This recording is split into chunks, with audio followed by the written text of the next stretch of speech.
And, c'est un réseau associatif qui regroupe des épiceries sociales et solidaires en France. Il y en a à peu près 400 en France aujourd'hui, des épiceries.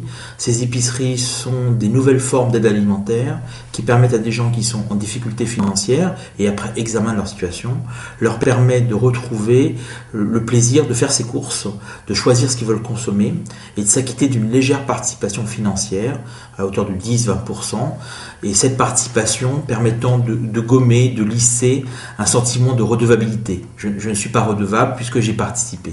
Et l'économie qu'ils réalisent, puisqu'elle est relativement forte, leur permet de l'injecter dans un projet personnel qui peut être de payer une dette de loyer, de partir en vacances, de mieux manger, de créer du lien.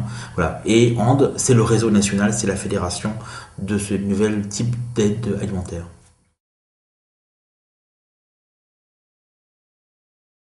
Et comment on peut utiliser intelligemment ce qui est sur produit pour que ceux qui sont plus délaissés y aient accès aussi. Nous vont être agréés par Bruxelles et par le ministère de l'Agriculture et le ministère de la Cohésion sociale comme réseau qui permet de irriguer les surplus agricoles provenant du lait, des céréales et de la viande. Et donc, à titre d'exemple, cette année, nous allons avoir à gérer 6 millions de litres de lait. Donc 6 millions de litres de lait, c'est un SMIRMOR qui arrive tous les jours plein du lundi au vendredi. 400 tonnes de pâtes, 400 tonnes de sucre, 400 tonnes de farine, 100 tonnes de céréales, du beurre, des poissons, des steaks hachés. Voilà. Et c'est autant de produits qui vont être mis à disposition des épiceries qui permettront d'alimenter leur gondole. Et le fait d'être groupé et la dynamique de réseau, la dynamique de volume permet d'avoir accès à des quantités que nous ne pourrions pas avoir en tant qu'épicerie seule.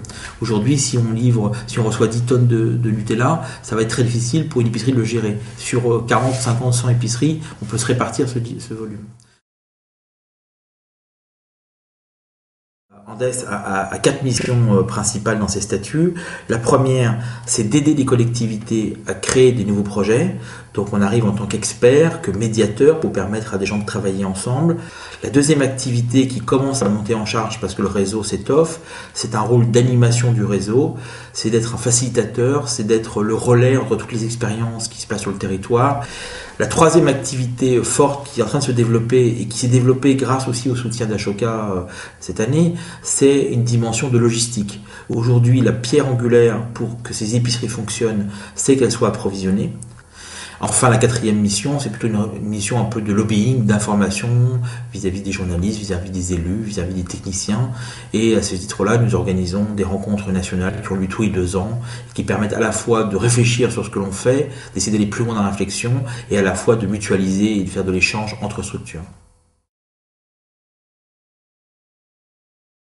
Ça fait environ 160 000 personnes qui bénéficient du fonctionnement des épiceries. D'ailleurs, on voit bien que dans ces épiceries aujourd'hui, quasiment 30% des gens qui y viennent sont soit des salariés, travailleurs pauvres, soit des retraités, soit des gens qui sont à la CEDIC, mais au début des versements à CEDIC, c'est-à-dire pas les fins de droit. Et là, c'est un vrai enjeu de société, parce que c'est tous ces gens-là qui étaient laissés pour compte, pas soutenus, et qui avaient un sentiment de dire mais pourquoi je travaille, pourquoi je suis dans le système. Andes s'est énormément développé cette année.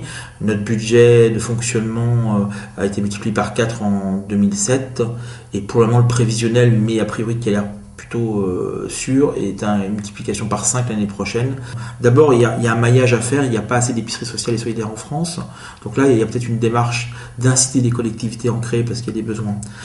Et l'idée générale, c'est de pouvoir dire aux gens qui ont été utilisés ces épiceries, vous avez été acteurs, c'est vous qui avez pu économiser, c'est vous qui avez épargné, c'est vous qui avez mené votre propre projet. Certes, nous devons avoir un rôle de conseil, d'orientation, de susciter la réflexion autour de mieux manger, de mieux consommer, de manger des fruits et des légumes, mais faisons le pari de l'intelligence et laissons les gens choisir, être libres.